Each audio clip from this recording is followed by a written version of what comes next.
인류는 새처럼 날기를 원했습니다. 그래서 많은 연구, 도전이 있었죠. 그러다가 1903년 12월 17일 라이트 형제가 최초로 비행기를 몰고 비행을 했습니다. 여러분, 그때 속도가 몇 마일인지 아십니까? 비행기 속도가 31마일이었대요. 우리 걷는 것보다 조금 빠른 그런 속도였습니다. 비행한 시간은 57초. 그것이 최초로 인간이 공중을 나는 비행기의 역사입니다. 그러다가 44년이 지나고 1947년 10월 14일 날 미국의 조종사 척 예거라고 하는 사람이 최초로 음속을 돌파했습니다. 마하, 여러분 마하 아시죠? 음속을 돌파했어요. 이것이 비행기 역사에 아주 놀라운 전환점이 되었습니다. 우리의 신앙은 분명한 경계선이 있습니다. 분명하게 우리의 삶이 시작되었고 예수 그리스도를 만나고 믿고 그의 인생이 완전히 변화되어지는 분기점이 있음을 꼭 기억해야 됩니다. 신앙에는 회색지대가 없습니다. 신앙은 가치 중립적이지 않습니다. 왜냐하면 신앙은 생명이기 때문에 그렇습니다. 여러분, 죽은 자와 산 자는 분명히 구분이 됩니다. 죽었다 하고 살았다, 완전히 다른 이야기입니다. 죽음과 삶의 경계선에 있다? 우리가 표현은 그렇게 하지만 결코 경계선에 있는 사람은 없습니다. 죽었든지 살았든지입니다. 신앙은 카멜레온이 아니에요. 이렇게 했다가 저렇게 했다가 세상의 어떤 세류에 휩싸여서 세상의 모습으로 살다가 또 주님의 모습으로 살다가 그렇지 않습니다. 분명한 경계선이 있음을 기억을 해야 됩니다. 에베소서 4장은 사도 바울이 성도들을 향해서 하나님의 부르심을 받은 대로 행하라, 이렇게 시작을 했습니다. 우리가 하나님의 부르심, 택하심을 통해서 하나님을 알고 하나님을 믿는 하나님의 자녀가 되었어요. 그러면 이제 하나님의 부르심 가운데 살아야 된다는 거예요. 달리 살아야 된다는 것입니다. 이전과는 분명히 구분되어야 함을 분명히 말씀해 주고 있습니다. 예수님을 믿는 사람들을 가리켜서 하나님의 자녀라고 말합니다. 여러분, 하나님의 자녀 맞으십니까? 우리의 신분입니다. 천국 백성이라고 말합니다. 비록 이 땅에 살지만 하나님 나라에 속한 하나님 나라 백성으로 살아가는 것입니다. 신분이 달라진 거예요. 정체성이 다릅니다. 세속적인 사람이 있고요, 그리스도의 사람이 있습니다. 교회는 나오지만 여전히 세속적인 사람이 있어요. 있을 수 있습니다. 예수 그리스도가 없는 사람. 아직까지 저 세상에 있지만 하나님께 속한 사람들이 분명히 있습니다. 우리는 알지 못하지만 분명한 것은 예수 그리스도의 생명이 있고 예수 그리스도를 통해서 온전히 새롭게 되어진 하나님의 사람, 신앙의 출발을 한 사람, 그리스도의 사람이 분명히 있다는 거예요. 에베소서는 이것을 분명히 말씀해 주고 있습니다. 저와 여러분들 오늘 말씀을 통해서 잠깐 동안 정말 내가 그리스도께 속한 하나님의 사람인가, 이것을 확인하는 시간이 되기를 원합니다. 하나님의 부름받은 하나님의 사람으로 우리가 어떻게 살아가는 것이 진정한 그리스도의 사람인가, 그리스도인으로 살아가는 것인가를 오늘 말씀을 통해서 함께 깨닫고 은혜를 나누려고 합니다. 가장 중요한 첫 번째는 하나님의 생명 없는 이방인같이 살지 말라. 사도 바울이 이렇게 도전하고 있습니다. 오늘 본문 17절 말씀이 이렇게 기록되고 있습니다. 그러므로 내가 이것을 말하며 주 안에서 증언하노니 이제부터 너희는 이방인이 그 마음에 허망한 것으로 행함같이 행하지 말라 그랬습니다. 그러므로 이것은 그 앞에 있는 모든 내용들을 다 받고 있습니다. 이전에 사도 바울을 통해서 우리가 정말 예수 그리스도를 믿는 것이 무엇인지, 왜 우리에게 구원이 필요하고 우리가 예수를 믿음으로 어떻게 어떤 삶을 살게 되어지는가, 여기에 대한 설명이 1장, 2장, 3장에서 설명되어졌습니다. 그리고 이제 4장의 중반부에 와서 그러므로가 다시 나오는 거예요. 계속해서 그러므로 결론적으로 이야기하는데 아주 강한 어조로 명령을 내리고 있습니다. 어떻게 해요? 이제부터는 이방인의 허망한 것 같이 살지 말라 그랬어요. 아주 단호한 명령입니다. 적어도 우리가 예수를 믿는다고 하면 예수 그리스도가 우리의 인생의 구세주라고 하는 사실을 분명히 알고 우리의 삶의 주인됨을 분명히 안다면 그 인생 자체가 완전히 변화되어야 함을 말씀해 주고 있는 것입니다. 바울의 명령입니다. 바울의 명령이 아니라 하나님의 명령이죠. 여기 나오는 이방인같이 살지 말라. 이방인이라고 하는 것은 생물학적으로 이스라엘 사람이 아닌 어떤 이방인들을 말하는 것이 아니라 에베소 교회 성도들이 이전에 예수 그리스도를 믿기 전에 세상에 속해 있었던 때에 그때의 상황을 말하고 있는 거예요. 예수님을 알지 못하는 사람, 예수를 믿지 않는 사람들이 바로 이방인들입니다. 이방인의 때를 우리가 보냈어요. 이방인들과 같이 행하지 말라고 말씀하고 있는데 한마디로 뭐라고 말하고 있느냐면 이방인들의 삶은 허망한 것이다 그렇게 말하고 있어요. 마음에 허망한 것이다. 여기 허망하다라고 하는 마타이 오테티라고 하는 이 단어는요, 쓸모없다 그런 뜻입니다. 무익하다, 헛되다 그런 뜻이에요. 주님을 알지 못한 이전에 이방인으로 살았던 그때의 모든 생각과 말과 행동과 그들이 추구하는 모든 인생의 목적은요, 허망한 것이다, 쓸데없는 것이다, 무너질 것이다, 썩어질 것이다, 무익한 것이다 라고 분명히 말씀하고 있습니다. 그래서 너희는 이같이 행하지 말라. 더 이상 적어도 예수 그리스도를 믿는다고 한다면 이제는 이전과는 분명히 달라져야 된다라고 하는 것을 분명히 말씀하고 도전하고 있는 거예요. 여러분, 예수 그리스도를 믿으면서도 옛날의 생각과 옛날 방식 그대로 따라가는 사람은요, 엄밀하게 말하면 예수 믿는다고 말할 수가 없어요. 예수 그리스도를 믿는다라고 하는 것은 존재가 바뀌어지는 거예요. 그냥 고장난 것을 대충 고쳐서 좀 기능을 제대로 하게 하는 그런 정도가 아닙니다. 완전히 다른 존재가 되었다라고 하는 거예요. 그래서 성경은 분명히 말하죠. 새로운 피조물이 되었다. 에베소서 2장에서 분명히 말했습니다. 한 새 사람, one new man. 예수 그리스도 안에서 새롭게 지음받은 사람들이 바로 크리스천이라고 하는 거예요. 분명히 경계선이 있습니다. 여기에 대해서 18절에서는 이렇게 그 이방인들의 삶을 좀 더 확대해서 설명을 해주고 있습니다. 18절 말씀입니다. 그들의 총명이 어두워지고 그들 가운데 있는 무지함과 그들의 마음이 굳어짐으로 말미암아 하나님의 생명에서 떠나 있도다 그랬어요. 여러분 잘 보세요. 총명이 어두워졌대요. understanding 하는 것이 어두워졌답니다. 무엇에 대해서 어두우냐? 진리를 알지 못한다는 거예요. 무엇이 중요하고 무엇이 중요하지 않은지를 구분하지 못한다라고 하는 거예요. 그것이 총명이 어두워졌다는 거예요. 그리고 무지하답니다. 무지해요. 아니 세상에 박식하고 세상의 지식으로 박사학위가 있는데 뭐가 무지해요? 여러분, 모든 세상의 것들을 안다고 하지만 최초의 이 세상이 어떻게 지어졌는가 창조주를 알지 못하면 모든 것을 알지 못하는 것이죠. 무지하다 말하고 있는데요, 무엇에 대한 무지냐? 진리에 대한 무지예요. 그리고 죄를 죄로 알지 못합니다. 무지해요.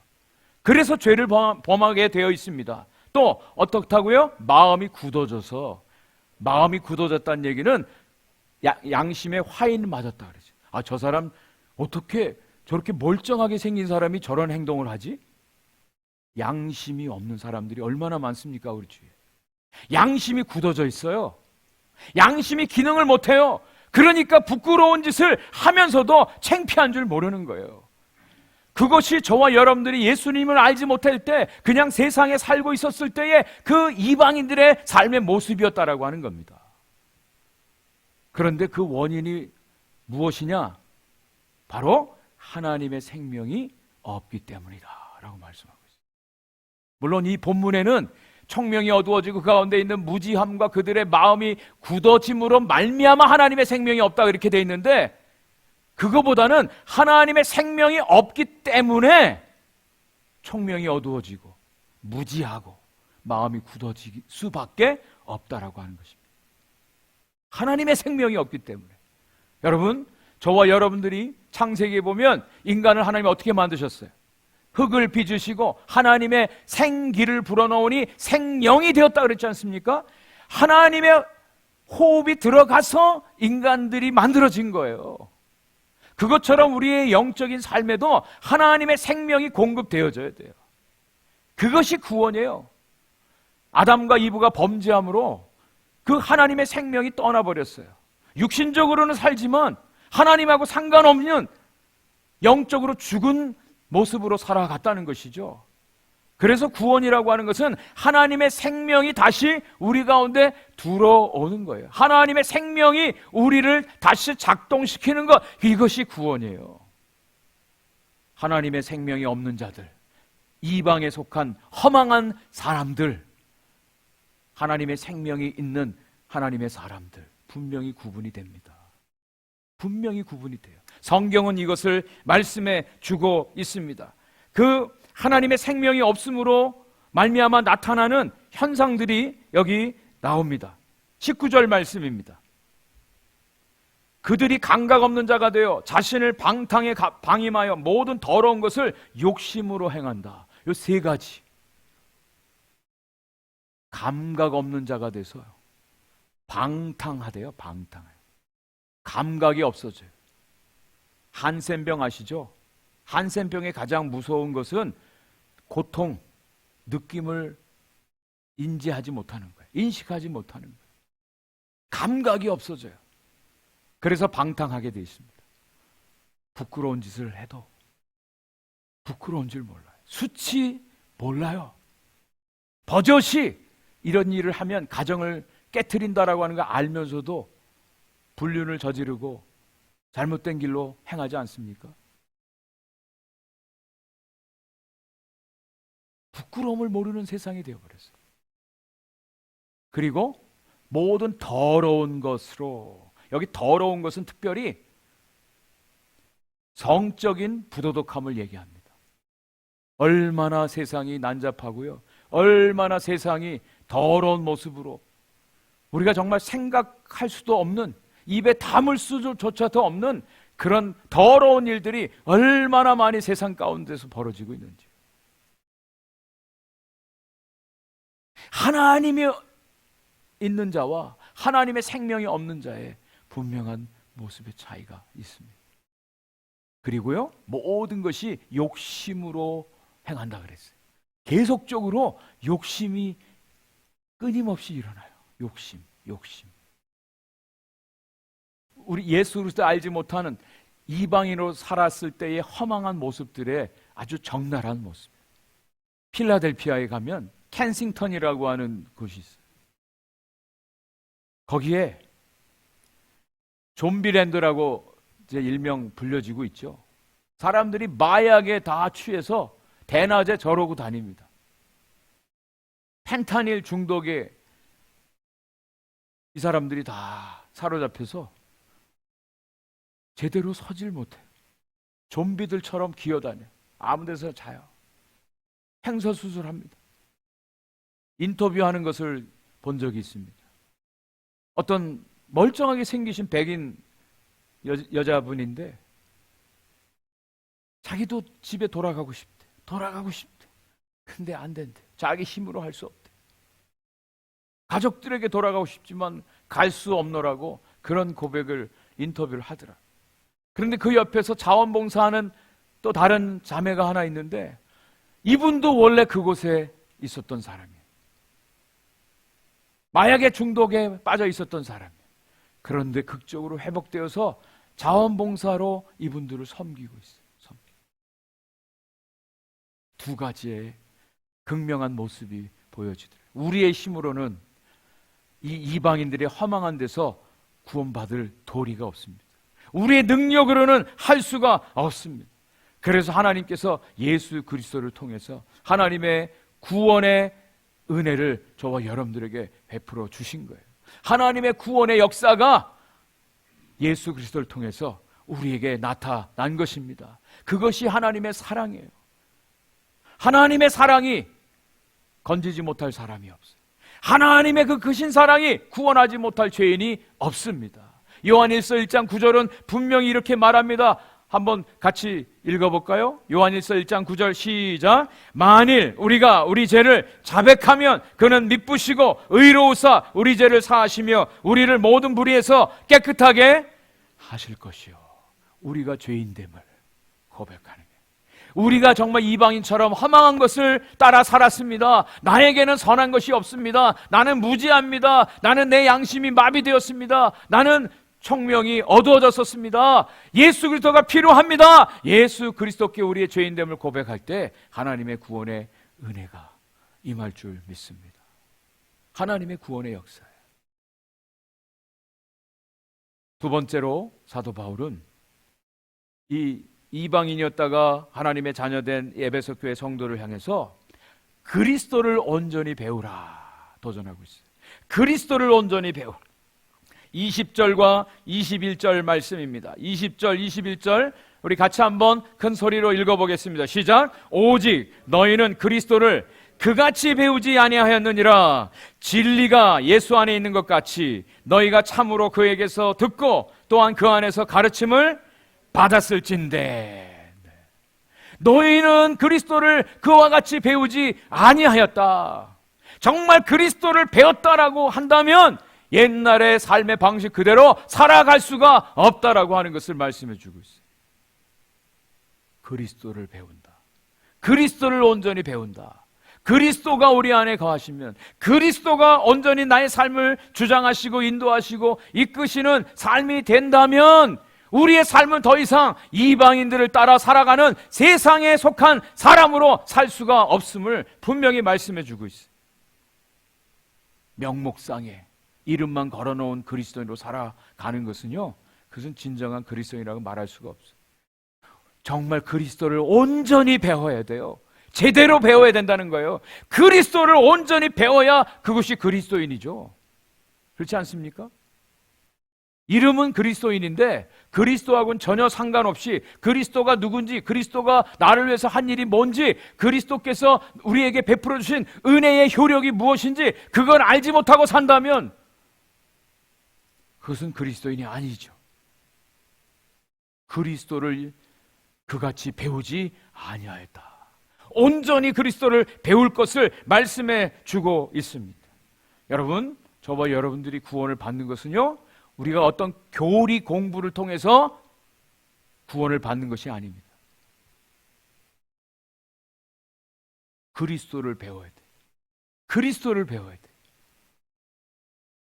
그러면 그리스도에게 어떻게 배울까요?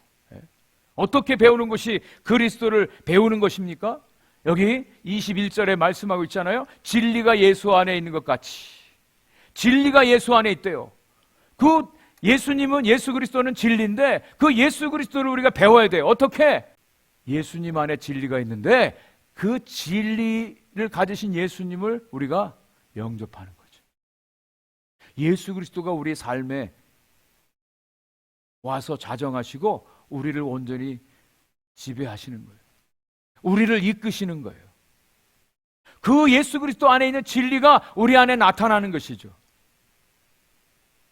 성경 공부를 열심히 한다고요? 교리를 배워서 하는 것이 아니라 그리스도 자체를 배워야 돼. 그리스도를 배우는 것은 오직 한 가지 길밖에 없어요. 예수 그리스도가 우리 안에 거하셔야 돼. 예수 그리스도가 우리 안에 거하셔야 돼. 예수 그리스도의 능력으로 살아야 돼. 예수 그리스도의 성품이 우리의 삶 속에 나타나야 돼. 예수 그리스도의 아름다운 향기가 드러나야 돼요. 예수님의 모습. 어제도 사도행전 3장 말씀을 통해서 베드로와 요한이 성전 미문에 앉아있던 그 안진뱅이를 고쳐주는 사건입니다. 은과 금은 내게 없지만, 당신이 원하는 은과 금은 나에게 없지만 내게 있는 것, 분명히 있는 것 하나 있어. 그것은 바로 예수 그리스도 이름의 능력이야. 예수의 이름으로 일어나 걸으라 했을 때 안진뱅이가 일어나 걷고 뛰며 성전에 들어가서 하나님을 찬양했다 그랬어요. 어제 우리 김광수 장로님 손주들 그 유명한 세미 축구선수 세미랑 같이 놀아줘야 되는데 힘드시다는 거예요. 얼마나 에너지가 넘칩니까? 우리 장로님 피곤하시죠. 제가 그랬어요, 장로님께. 장로님, 몸은 피곤하지만 예수의 이름으로 함께 축구 놀아주십시오. 예수의 이름으로 하는 거예요. 예수의 이름으로 섬기는 거예요. 예수의 이름으로 병자를 기도해서 낫게 하고 이런 것만 예수 이름으로 하는 게 아니라 저와 여러분들의 모든 섬김이 예수의 이름으로 하는 거예요. 예수님의 이름으로 하는 거예요. 섬기는 거예요. 예수님 안에 진리가 있어요. 그리고 예수님께 듣고 예수님으로부터 가르침을 받는다 그랬어요. 예수님부터 가르침을 받는다. 이번에 저희 교회에서 3일 동안 부흥회 했습니다. 김영익 목사님, 농아 목사님이 오셔서 수어로 설교를 하셨어요. 우리는 못 알아듣죠. 그런데 그 수어하는 모습의 은혜를 많이 받았어요. 그리고 통역을 통해서 우리가 듣고 많은 도전을 받았어요. 우리 김영희 목사님 부부하고 저희 부부가 3박 4일 동안 같이 여행을 하면서 저는 주보에도 썼지만 부흥회 2탄의 시간을 가졌습니다. 정말 은혜를 많이 받았어요. 피상적으로 알던 그 장애를 가지고 있는 분하고 같이 생활하는 게 얼마나 쉽지 않은가를 직접 체험을 했어요. 더 은혜가 되더라고요. 그런데 통해요. 통했어요. 말은 안 통해도 통하더라고요. 왠 줄 아세요? 확인했습니다. 예수 그리스도가 계시더라고요. 예수 그리스도가 우리 가운데 있음을 알기에 주님의 이름으로 섬길 수가 있고요. 기다릴 수가 있고요. 함께 교제할 수가 있고요. 함께 격려할 수가 있고 함께 위로할 수가 있었어요. 예수님을 배우는 거예요. 예수 그리스도를 배우는 것입니다. 마지막 세 번째, 바울이 도전하고 권면하는 것은요, 더러운 옛사람의 옷을 벗어버리고 새로운 옷을 입으라고 명령하고 있습니다. 우리가 이전에 예수님 알지 못했을 때 그저 이방인들과 똑같이 험한 것을 따라서 살았어요. 근데 정말 예수 그리스도가 우리에게 오셔서 그리스도를 배우고 그리스도가 우리의 삶을 주장하시고 인도하시는데요, 저는 오늘 이 말씀을 통해서 여러분 한번 상상을 한번 해보십시오. 우리가 하루 종일 열심히 바깥에서 일했습니다. 작업을 했습니다. 땀 범벅이 됐습니다. 먼지 투성이 됐습니다. 그러면 어떻게 해야 되죠? 제일 먼저? 네? 샤워부터 합니까? 옷 입은 채로? 네? 어떻게 해야 되죠? 그 냄새나고 땀 투성이 된 그 옷을 벗어야 되잖아요. 벗는 게 먼저예요. 벗는 게 먼저예요. 그래서 오늘 바울이 이렇게 권면하고 있어요. 22절 말씀에 너희는 유혹의 욕심을 따라 썩어져가는 구습을 따르는 옛사람을 벗어버리래요. 옛사람을 벗어버리래요. 썩어져가는 구습, 썩어지고 부패하고 사라질, 쇠할 그 옛사람의 관습들, 옛사람의 생각들, 세속적인 생각들, 이것을 먼저 벗어버리라고 말씀하고 있어요. 옛사람은요 자꾸 옛날로 가려고 해요. 분명히 세상의 가치를 따르는 세상의 가치관하고 성경적인 가치관은 분명히 다릅니다. 세상은 높아져야 돼요. 세상은 최고가 돼야 돼요. 그런데 성경은 섬기래요. 낮아지래요. 양보하래요. 완전히 다릅니다. 세상의 모든 가치관은 다 자기 중심, 이기적이에요. 나부터 생각해.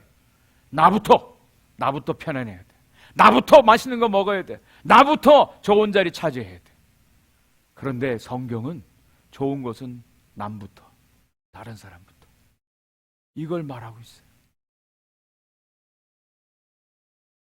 세상은요 마귀가 공중 권세 잡은 자로 지배하고 있어요.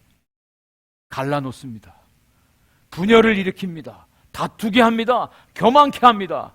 그런데 주님은 낮아져서 섬기라고 하고요, 하나 되라 그래요. 하나 되라고. 에베소서 말씀 여러분 기억하세요? 평안에 매는 줄로 성령의 하나 되게 하신 것을 힘써 지키라. 이것을 위해서 네 가지가 필요하다고 말씀드렸어요. 겸손. 두 번째, 온유. 세 번째, 오래 참음. 네 번째, 사랑으로 용납하라. 썩어져가는 구습을 다 벗어버리라고 말씀합니다. 그리고 두 번째 뭐라고 말해요? 23절에 보니까 오직 너희의 심령이 새롭게 되어. 어떻게 우리가 심령이 새롭게 될 수 있습니까? 예수 그리스도의 피로 목욕을 하는 거예요. 물과 성령으로 완전히 거듭나는 거예요. 예수님이 마지막 제자들 만찬하시면서 제자들의 발을 씻겨주셨어요. 그때 베드로는 아니 절대 그런 일 하면 안 됩니다. 그때 주님이 그거 하지 않으면 너는 나와 상관이 없다. 그랬더니 베드로가 목욕시켜달라 그랬어요. 주님 말씀하십니다.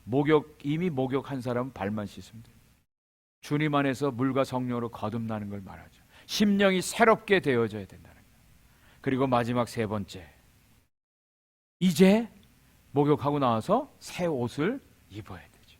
새 옷을 입어야 돼요. 24절 말씀입니다. 같이 한번 24절 같이 한번 읽겠습니다. 시작. 하나님을 따라 의와 진리의 거룩함으로 지으심을 받은 새 사람을 입으라. 아멘. 옛사람을 벗어버리고 더러운 옷 벗어버리고 성령 안에서 새롭게 목욕하고 새 사람을 입으라.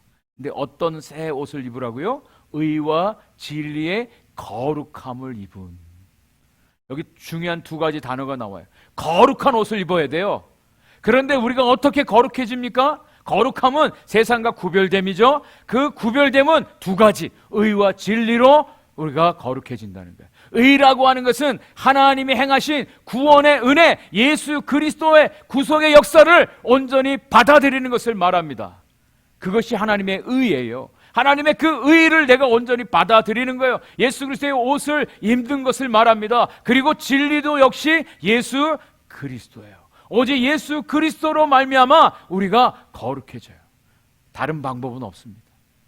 저와 여러분들이 열심히 도 닦고 수양한다고 해서 거룩해지지 않습니다. 오직 예수 그리스도가 온전히 우리에게 오셔서 우리의 삶을 바꿔주셔요.